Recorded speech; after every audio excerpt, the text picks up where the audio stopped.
నమస్తే, నేను సిరి. ఒక 2-3 రోజుల నుంచి వెళ్ళి అలేఖ్య చిట్టి పికిల్స్ గురించి అయితే మనం బాగా వింటున్నాం. అసలు ఎవరి అలేఖ్య చిట్టి పికిల్స్? అసలు ఎవరు ఈ ముగ్గురు చెల్లెలు, అక్క చెల్లెళ్ళు? అసలు ఏంది వీళ్ళ కథ?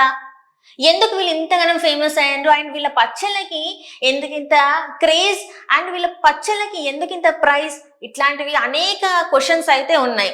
అసలు వీళ్ళు ఫస్ట్ ఏంటంటే, వీళ్ళు చెప్పిన కథ ప్రకారం మనం చూసుకున్నట్టయితే వీళ్ళ నాన్న వీళ్ళకి చాలా రకాలుగా అన్ని మంచి బోధనలు చేసి వీళ్ళు ఎట్లా ఉండాలి ఏంటి అనేది చాలా వరకు మంచి, ఎట్లా అంటే సమాజంలో ఎట్లా ఉంటే ఏం, ఎంత మంచిగా ఉంటే మనకి ఎంత మంచి పేరు వస్తుందని చెప్పేశారు. అండ్ ఆఖరి రోజులలో మాకు ఇట్లా చేశారు అట్లా చేశారు అని చెప్పేసి అలేఖ్య చిట్టి పికిల్స్ ముగ్గురు అక్క చెల్లెళ్ళు అయితే వాళ్ళు చెప్పడం జరిగింది. చాలాసార్లు మీకు ఆ వీడియోస్ అన్ని కూడా మీకు సోషల్ మీడియాలో కనిపిస్తూనే ఉంటాయి. అసలు ఈ అలేఖ్య చిట్టి పికిల్స్ కి ఎందుకు ఇంత కాస్ట్ అని చెప్పేసి చాలా మంది అడుగుతూనే ఉంటారు. ఇంకొకటి ఏంటంటే, వీళ్ళ దగ్గర కొనాలి అంటే ఖచ్చితంగా మీరు 1/2 kg కొనాల్సిందే. వీళ్ళ దగ్గర మీకు అంటే 50 grams, 100 grams, 250 grams అట్లా కాకుండా ఖచ్చితంగా మీరు 500 grams కొనాల్సిందే, కొని తీరాల్సిందే. అయితే చాలా మంది ఈ పచ్చళ్ళకి రివ్యూస్ ఇస్తున్నారు. ఈ మధ్య కాలంలో చూసుకున్నట్టయితే చాలా మంది ఎక్సెస్ ఆఫ్ ఆయిల్ ఉంటుంది, చికెన్ పికిల్స్, మటన్ పికిల్లో ఎక్సెస్ ఆఫ్ ఆయిల్ ఉంటుంది, అది టేస్ట్ కూడా అసలు అంతా బాగాలేదు. మీరు రివ్యూస్ కూడా చూసుకున్నట్టయితే ఆ టేస్ట్ రివ్యూస్ చూసుకున్నట్టయితే యావరేజ్, బిలో యావరేజ్ లాగానే ఉంటాయి, కానీ ఎక్కడ కూడా సూపర్ అని మాత్రం మీకు ఎక్కడ కనిపించదు. అండ్ ఇక్కడ చూసుకున్నట్టయితే వీళ్ళు ఇన్స్టాగ్రామ్లో ఫేమస్ అసలు ఎట్లా అయిందనేది ఫస్ట్ మీరు గమనించాల్సిన విషయం. అందరు కూడా ఏదో ఒక ఆడియో వచ్చింది, అది ఏంటంటే మనం అందరం చూస్తున్నాం, ఒక అతను మీ పచ్చళ్ళు కొనాలనుకుంటున్నాను, ప్రైజెస్ ఎంత అంటే ఇంత అని చెప్పేసి వాళ్ళు ఒక లిస్ట్ ఇవ్వడం, ఆ లిస్ట్ కింద అమ్మో ఏంటి ఇంత ప్రైజెస్ ఉన్నాయని అన్నప్పుడు ఆమె ఏం మాట్లాడింది ఒకసారి అది మనం వినే ప్రయత్నం చేద్దాం. ఆ లిస్ట్ కింద ఎందుకు ఇంత ప్రైజెస్ అని అన్నప్పుడు ఆమె ఏం మాట్లాడిందంటే ఒక్కసారి ఇది విని, ఇవి ఎక్స్పెన్సివ్ అన్నావంటే నీ అంత ఇంకెక్కడ ఉండడు, పని చేయి, నువ్వు గట్టిగా ఫోకస్ చేయాలమ్మ కెరియర్ మీద. ఎందుకంటే లేదంటే నీ గర్ల్ ఫ్రెండ్ లేదంటే నీ పిల్లమో వదిలిపడదింగుద్ది. కాబట్టి నువ్వు అడిగిన ఏవి నువ్వు కొనలేవు కాబట్టి అని నేను వదిలిపడదింగుద్ది. నా మాటిని నువ్వు కెరియర్ మీద ఫోకస్ చేసి అప్పుడు ప్రేమ పెళ్లి ఇటు జోలికి వెళ్ళు. ఎందుకంటే ముష్టి పచ్చడే కొనలేకపోతున్నావు, నువ్వే పడరా గోల్డ్ ఏం కొనిస్తావురా దానికి. ఇది అంటే ఒక అమ్మాయి వాళ్ళ పచ్చళ్ళు కొన్న అంటే ఇంత రేట్ ఉన్నాయి కొనాలంటే ఏంటి అని అడిగితే, ఎవరైనా నార్మల్గా ఒక బిజినెస్లో మీ ఇంత ప్రైజెస్ ఉన్నాయంటే ఇది మేము ఈ క్వాలిటీ మెయింటైన్ చేస్తున్నాం, మేము ఈ ప్రోడక్ట్స్ యూజ్ చేస్తున్నాం, మేము ఇలా చేస్తున్నాం అని చెప్పాల్సింది పోయి నువ్వు మా ముష్టి పచ్చళ్ళే కొనలేవు, ఇంకా నువ్వు నీ పెళ్ళాం ఏంటి, నీ లవర్ ఏంటి అని చెప్పేసి ఆమె మాట్లాడడం జరిగింది. అది అక్కడితోనే ఆగకుండా నీ పెళ్ళాం అని చెప్పేసి చాలా వాళ్ళ అమ్మ పెళ్ళాన్ని ఇట్లా అందరి గురించి మాట్లాడడం ఎంతవరకు కరెక్ట్? అంటే నీకు ఒక ఫేమ్, నువ్వు ఒక అంటే నీకు ఒక స్టేటస్ వచ్చిందంటే నువ్వు ఎంతటి మాటలైనా మాట్లాడడానికి రెడీ అయిపోతారా? ఇన్స్టాగ్రామ్లో ఫేమ్ వచ్చిందంటే చాలు ఏదో ఒక రకంగా వాళ్ళు మేమేం మాట్లాడినా కూడా జనాలు తీసేసుకుంటారులే, ఫేమస్ అయిపోతాంలే అని చెప్పేసి చాలా మంది అనుకుంటారు. ఆయన దీనికన్నా ముందు కూడా ఈమె ఒక అతనికి ఇచ్చిన రిప్లై చాలా ఘోరంగా ఉంటుంది. అది కామెంట్ రూపంలో ఉంది, అది నేను చెప్పలేను, కానీ ఇది తను ఇచ్చిన రిప్లై చాలా మందికి తెలుసు. అంటే ఆ వ్యక్తి ఏమడిగారంటే, మీ పచ్చళ్ళ రేట్లు కాదు కానీ మీ రేట్ ఎంత అని చెప్పేసి వాళ్ళని అడగడం జరిగింది. అక్కడ ఆమె ఇచ్చిన రిప్లై చాలా ఘోరంగా ఉంటుంది, కానీ అప్పుడు చాలా మంది ఆమెని సపోర్ట్ చేయడం జరిగింది. ఎందుకంటే ఒక ఆడపిల్లకి ఈ సమాజంలో కొంతమంది అంటే ఉంటారు కదా, కొంతమంది వాళ్ళందరి నుంచి కొంత నెగిటివిటీ వచ్చినప్పుడు వాళ్ళు ఎట్లా ఎదుర్కోవాలి, ఎంత స్ట్రాంగ్గా ఉండాలన్నప్పుడు ఉండాలి, ఇట్లా మాట్లాడాలన్నప్పుడు ఆమెకు సపోర్ట్ చేశారు. వేరే ఎప్పుడైతే అది ఆమెను అప్పుడు సపోర్ట్ చేశారో అదే ఇప్పుడు నెగిటివ్ అయింది. ఎందుకంటే అప్పుడు ఆమెను ఎంకరేజ్ చేసిన వాళ్ళు ఇప్పుడు తిడుతున్నారు. అప్పుడు ఆమె అట్లా మాట్లాడినప్పుడే చాలా మంది ఆమెను వ్యతిరేకించి ఉండాల్సింది. ఎందుకంటే అట్లాంటి మాటలు సోషల్ మీడియాలో మాట్లాడొద్దు, అట్లాంటి కామెంట్స్ పెట్టొద్దని ఎవరైనా కొంతమంది కనీసం ఇంట్లో వాళ్ళైనా చెప్పుంటే ఈరోజు ఇక్కడ వరకు వచ్చుండేది కాదేమో. కానీ అట్లా చేయకపోవడం వలన ఆమె ఈ రోజు ఇట్లాంటి అంటే ఏవైతే అసలు నేను చెప్పలేను, మీరు వినే ఉంటారు, ఆ మాటలన్నీ మాట్లాడింది. అయితే ఇప్పుడు అసలు ఎందుకు ఇప్పుడు మనము ఈ అలేఖ్య చిట్టి పికిల్స్ గురించి మాట్లాడుతున్నామంటే, ఈమె చెప్పింది కదా, మా నాన్నగారు చనిపోయే ముందు ఈ పికిల్స్ ని మేము స్టార్ట్ చేసినాం, లేకపోతే ఆయన ద్వారానే మేము ఇది నేర్చుకున్నాం.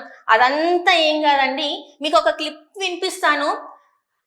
రీసెంట్ టైమ్స్ లో మనం చూసుకున్నట్టయితే చాలా వరకు ఈ బెట్టింగ్ యాప్స్, వీళ్ళు కూడా ఈ బెట్టింగ్ యాప్స్ లో మంచిగా బాగానే మంచిగా కాదు మంచిగా బెట్టింగ్ యాప్స్ ని ప్రమోట్ చేసిండ్రు, మంచిగానే డబ్బులు సంపాదించిండ్రు. ఇదంతా కూడా ఏంటంటే ఇప్పుడు మనం చూసుకున్నట్టయితే ఈ బెట్టింగ్ యాప్స్ లో సిబిఐ వాళ్ళు ఈడీ వాళ్ళు కూడా ఇన్వాల్వ్ అవుతున్నట్టు మనకి కొన్ని వార్తలు అయితే వస్తున్నాయి కదా. వీటన్నిటిని తప్పించుకోవడానికే వీళ్ళు ఈ డ్రామా ఆడినరేమో అని చెప్పేసి కూడా ఒక చర్చ అయితే జరుగుతుంది. ఇందులో ఎంతవరకు వాస్తవం ఉందో మనకైతే తెలియదు. కానీ ఇప్పుడు ఏంటంటే నేను ఒక క్లిప్పింగ్ మీకు వినిపిస్తాను, ఒకసారి అది వినండి.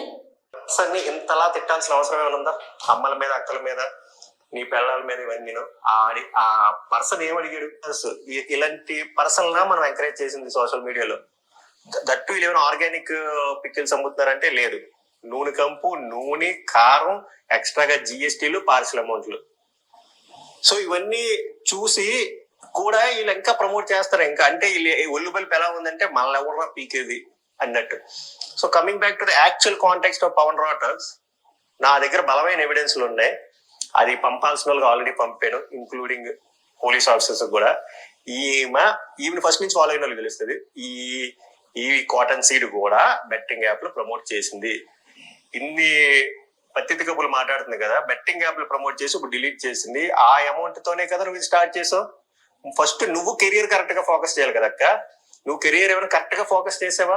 ఎవడు డబ్బులు మింగి నువ్వు ఫోకస్ స్టార్ట్ చేసావు బిజినెస్. స్టార్ట్ చేసి ఆ బిజినెస్ కూడా కరెక్ట్ గా చేస్తున్నావు లేదు. Customers are god. అలాంటి వాళ్ళు నువ్వు తిడుతున్నావు, అమ్మనాభూతులు తిడుతున్నావు. So karma is a bitch, karma is a boomerang. నేను చెప్తున్నా కదా, మార్క్ మై వర్డ్స్, నీ డౌన్ఫాల్ స్టార్ట్ అయింది. నీ డౌన్ఫాల్ రైట్. చూసారు కదా, ఇది అంటే ఆమె కూడా అంటే ఈ ముగ్గురు అక్క చెల్లెళ్ళు కూడా బెట్టింగ్ యాప్స్ ని మస్తుగా ప్రమోట్ చేసిండ్రు. ఆ ప్రమోట్ చేసిన డబ్బులతోనే వీళ్ళు ఇక్కడ వరకు అంటే వాళ్ళకి ఎట్లా అయిపోయిందంటే, కొంతమంది సోషల్ మీడియాలో ఇన్ఫ్లుయెన్స్ రాగానే మమ్మల్ని ఎవరేం మాట్లాడతారు, మమ్మల్ని ఎదిరించేటోళ్ళు ఎవరు లేరు, మేము ఏం మాట్లాడినా చెల్లుబాటు అవుతుందని చెప్పేసి మస్తు మంది ఈ మధ్య కాలంలో అయితే సోషల్ మీడియాలో మనం చూస్తూనే ఉన్నాం. డబ్బులు ఎగరేసుడే కానీ, ఇంటర్వ్యూలలో కూర్చొని ఎట్లా పడితే అట్లా మాట్లాడే కానీ, గాళ్ళు ఏం చేస్తారని మాట్లాడమే, ఇట్లాంటి మస్తు మందిని చూస్తున్నాం. ఆ కోట అంటే ఆ కేటగిరీకే వీళ్ళు కూడా చెందుతారు. వీళ్ళు కూడా చేసిండ్రు. అయితే ఇప్పుడు ఈ మధ్య కాలంలో ఏంటంటే, ఎప్పుడైతే ఈ బెట్టింగ్ యాప్స్ ప్రమోషన్స్ ఇల్లీగల్ అని చెప్పేసి వాళ్ళ మీద కేసులు పెడుతున్నాం అని చెప్పేసి మనకి బయటకి వచ్చిందో వార్త, అప్పుడే ఈ బెట్టింగ్ యాప్స్ ని ప్రమోట్ చేసిన వాళ్ళందరూ కూడా ఆ బైట్స్ అంటే ఆ క్లిప్పింగ్స్ ని కట్ చేసి అవన్నీ డిలీట్ చేసేసి వాళ్ళకి ఆ మిగతా పోర్షన్ ఏదైతే ఉంటుందో వీడియో అవన్నీ కూడా పెట్టడం అయితే జరుగుతుంది. సో ఇప్పుడు వీళ్ళు కూడా అట్లనే చేసిండ్రు. అండ్ ఇప్పుడు ఇంకొక కొత్తది ఏంటి వచ్చిందంటే, ఇప్పుడు మనకి ఇంకొకటి కూడా వచ్చింది. ఏదైతే ఆమె మాట్లాడిందో ఆ బూతులు ఏవైతే మాట్లాడినావో అవన్నీ కూడా నేను వేరే వాళ్ళకి పెట్టబోయి నేను ఇతనికి పెట్టినా ఇతను చూసుకోడేమో అనుకొని డిలీట్ చేయడం మర్చిపోయినా అంటే, అంత అంటే జనాలు అంత పిచ్చోళ్ళని చేద్దామని అనుకుంటున్నారా వీళ్ళు ఏందని నాకు అర్థమైతలేదు. అంటే చూసుకోరు అనుకొని నేను పెట్టినా అని అంటే అది ఎంతవరకు కరెక్ట్? అండ్ ఇంకొకటి, వేరే వాళ్ళకి పెట్టబోయి నేను ఇట్లా వీళ్ళకి పెట్టినా అంటే అది ఎంతవరకు కరెక్ట్? అంటే నువ్వు వేరే వాళ్ళకైనా కూడా పెట్టడం తప్పే కదా. నీ భాష నువ్వు మార్చుకోవాలి కదా. నువ్వు అక్కని, చెల్లని, పెళ్ళాన్ని, అమ్మని మాట్లాడే రైట్ నీకు ఎవరిచ్చిండ్రు? తప్పు కదా, అట్లాంటి మాట్లాడద్దు కదా. సొసైటీలో నీకు మంచి పేరు, మీరు ముగ్గురు అక్క చెల్లెలు చాలా కష్టపడి పచ్చళ్ళు అమ్ముకొని బతుకుతున్నారు అని అనుకోవాలి. కానీ ఏంది ఇది అసలు నాకు అర్థం కాదు. ఆమె ఇచ్చిన వివరణ ఒకసారి చూడండి ఏమని ఇచ్చిందో. సైడ్ మాత్రమే చూసి ఈజీగా జడ్జ్ చేస్తున్నారు. అసలు ఏం జరిగిందంటే, మేము ఒక రోజులో వేల కొద్ది మెసేజెస్ అయితే డీల్ చేస్తూ ఉంటాము. అందులో వచ్చిన మెసేజెస్ అన్ని కంప్లీట్ గా సగానికి సగం బ్యాడ్ మెసేజెస్, తిడుతూ, పచ్చి బూతులు తిడుతూ, ఇంకా పేరెంట్స్ ని కూడా ఇన్వాల్వ్ చేస్తూ, అసభ్యకరంగా మాట్లాడుతూ ఇలానే వస్తాయి. ఇలా వచ్చినప్పుడు మేము మాక్సిమం టైమ్స్ లో బ్లాక్ చేస్తాము. బాగా ఫ్రస్ట్రేషన్ ఉండి బాగా ఇంకా చచ్చిపోయేలా తిట్టిన వాళ్ళని మాత్రమే అక్క ఏదైతే ఉందో తను రిప్లై ఇవ్వడం జరిగింది. కానీ ఇక్కడ జరిగిన మిస్టేక్ ఏంటంటే, ఒక పర్సన్ కి తిట్టిన పర్సన్ కి కాకుండా వేరే కింద చాట్ ఉంటే ఆ చాట్ లో ప్రెస్ అయిపోయి బై మిస్టేక్ గా అతనికి వెళ్ళిపోయింది. అది తను రియలైజ్ అయ్యే లోపే వెంటనే డిలీట్ కూడా చేసింది. ఆయన చూసి ఉండరు, విని ఉండరు ఏమో అనుకుని ఇంకా మేము కూడా ఏం రెస్పాండ్ అవ్వలేదు.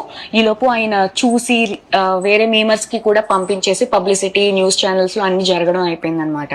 ఇదండి జరిగింది అయితే ఇది. సో ఒకరికి పెట్టబోయి తను తిట్టిన ఆడియో ఏదైతే ఉందో అది కంప్లీట్లీ నిజమే. కానీ ఒకరికి పెట్టబోయి ఆ మెసేజ్ అనేది వేరేగా బై మిస్టేక్ గా వెళ్ళిపోయింది. దాని వల్ల ఈ పబ్లిసిటీ అంతా అయింది.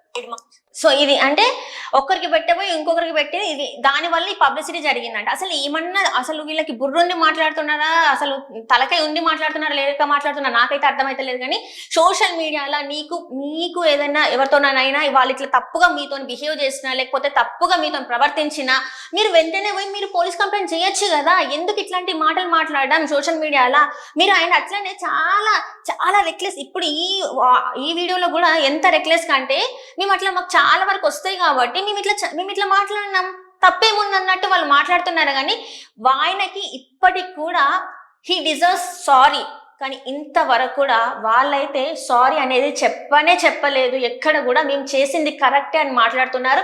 And first most important thing ఏదైతే ఉందో మనం చూసాం ఇందాక ఒక క్లిప్ ఏదైతే ఉందో అది పవన్ రా టాక్స్ అని చెప్పేసి తన దగ్గర ఖచ్చితంగా ఆధారాలు ఉన్నాయి. బెట్టింగ్ యాప్స్ సంబంధించింది తను ప్రమోట్ చేసిన విషయాలు ఏవైతే ఉన్నాయో అవన్నీ కూడా వాళ్ళు ఫిర్యాదు చేశారు పోలీస్ స్టేషన్లో అని చెప్పేసి తను చెప్పడం అయితే జరిగింది. మరి వీళ్ళ మీద కూడా కేసు పెట్టే అవకాశం ఉందా లేదా అనేది అయితే మనకి కొద్ది రోజులలో తెలుస్తుంది.